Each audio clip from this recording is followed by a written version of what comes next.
Welcome to 108 Contemporary.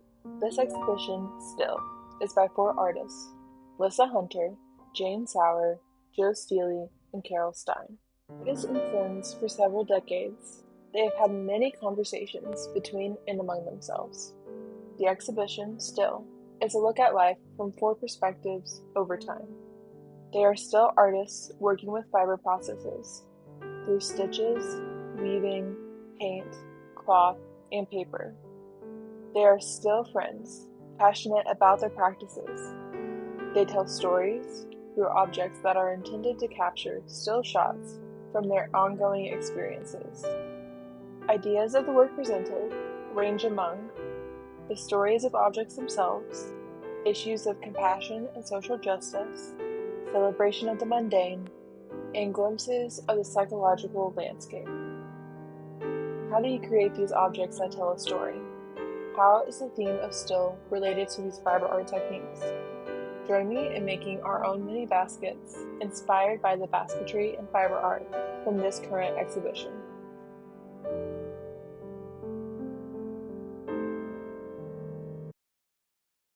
In this kit, you will find step-by-step instructions with illustrations to walk you through the techniques you will be learning today, and a few ways to customize your basket later on.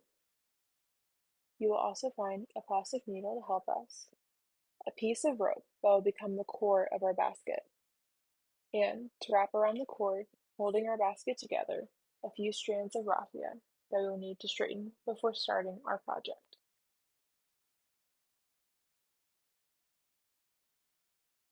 We first need to thread our raffia through our needle. If the raffia is fraying at one end, fold the strand a quarter of the way from that end, and push that fold through the eye of the needle.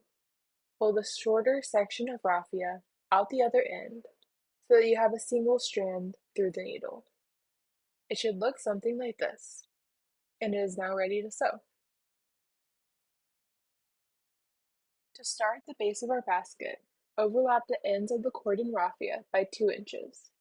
An inch from the end of the cord, begin to wrap towards yourself and over the cord with the raffia, incorporating the cord and raffia tail as one. Wrap towards yourself, making sure to overlap the previous wrap to keep the white cord from poking through. Continue to wrap over the cord until the raffia tail is completely covered, which should be about an inch of wrapping.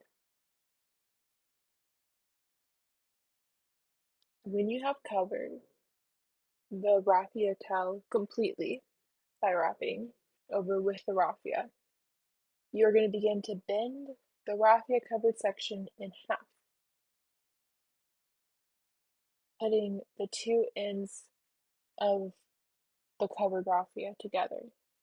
You are going to begin to wrap over both pieces of cord, incorporating the tail into a longer section to create a raffia covered loop on the end. When the cord tail is covered, bend the section around the beginning loop. You can see the coil slowly forming that will make the base of our basket. You're going to take your needle and sew your raffia into the center of that beginning loop. It is the same motion as wrapping, but with your needle sewing to connect it to the previous coil. You should only ever sew around 2 coils as you are making your basket.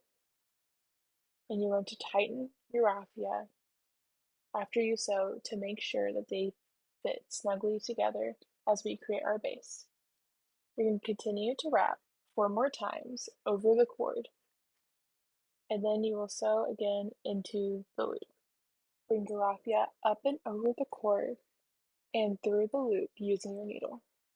You're going to repeat this process throughout the basket, wrapping 4 times and then sewing once. Your sew-ins are going to look like a line. We are going to continue this process of wrapping 4 times and sewing until we finish the base of our basket.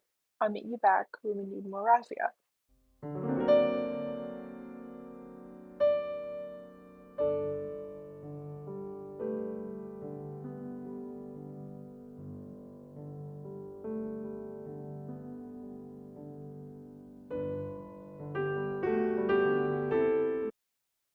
When I only have an inch or two of my raffia left, I add a new strand in.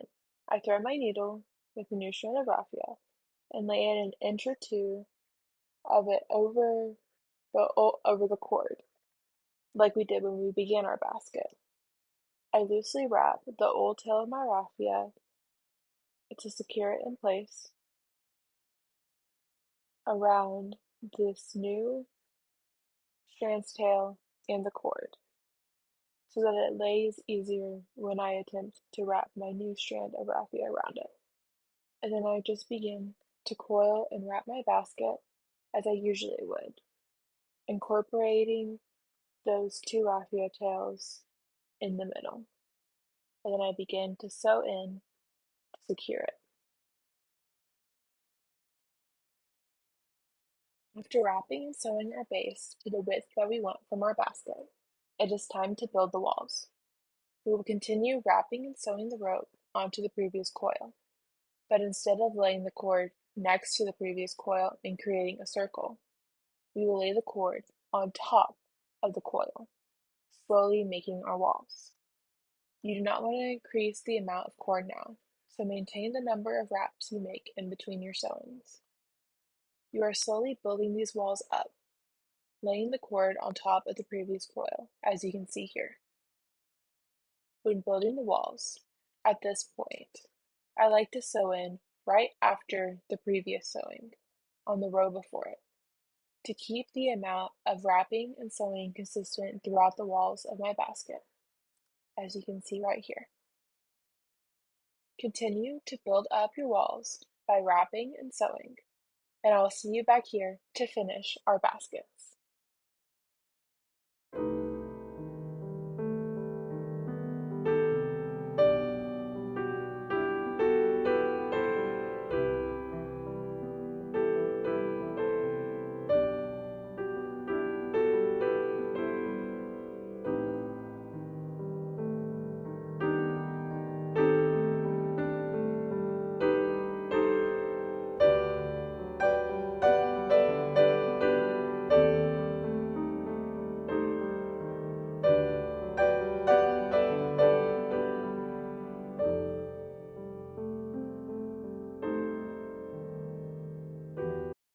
We have built up our walls, and now it is time to finish our basket. You can stop your height of your basket whenever you wish. I added a new color onto my basket for the last row. Here, I'm going to trim down my cord so that I have a tapered edge that's only about half an inch long. And I am going to begin to not alternate between wrapping and sewing, but sewing all the way along, completely covering that cord and making it almost a part of the coil before it. So see here, I have already done one sewing, and I'm going to do another sewing right next to it. And make sure that it's completely nestled together like we did with our wrappings, so that we don't see any of our cord under it. And I will repeat this process, sewing all the way through.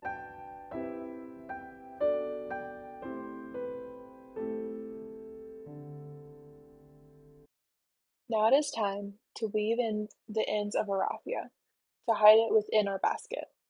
If your raffia end is too small like mine, instead of trying to thread your needle at the beginning of this, work with your needle without the raffia through the eye, and before you push it through the basket, rethread it.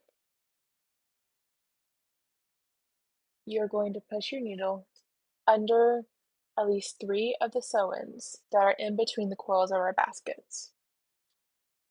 This will allow us to hide our raffia end in the middle between 2 of our coils of our basket. I'm going to start out finding those sew-ins from the front, and then I'm going to poke my needle through the back of that coil into the middle of the basket so that we can hide our end. I rethread my needle and pull my needle through those sew-ins that I had previously marked out with it. This takes a little bit of force, and then I tighten the strand up to make sure that it sits properly with the basket. Now, all we need to do is to grab our scissors and trim off our excess tail, and we have finished our basket. And here is our finished basket. We've come a long way from where we started with our original loop that then came into our coil that made the base of our basket. And then we went up, creating our coils on top of the previous one to create our walls. I added a dyed piece of raffia in the same way that we changed our raffia piece earlier to create a rim around my basket. There are different ways to customize your basket. Here are a few examples that the 108 Contemporary staff has made as we have been prepping this craft kit to come to you all.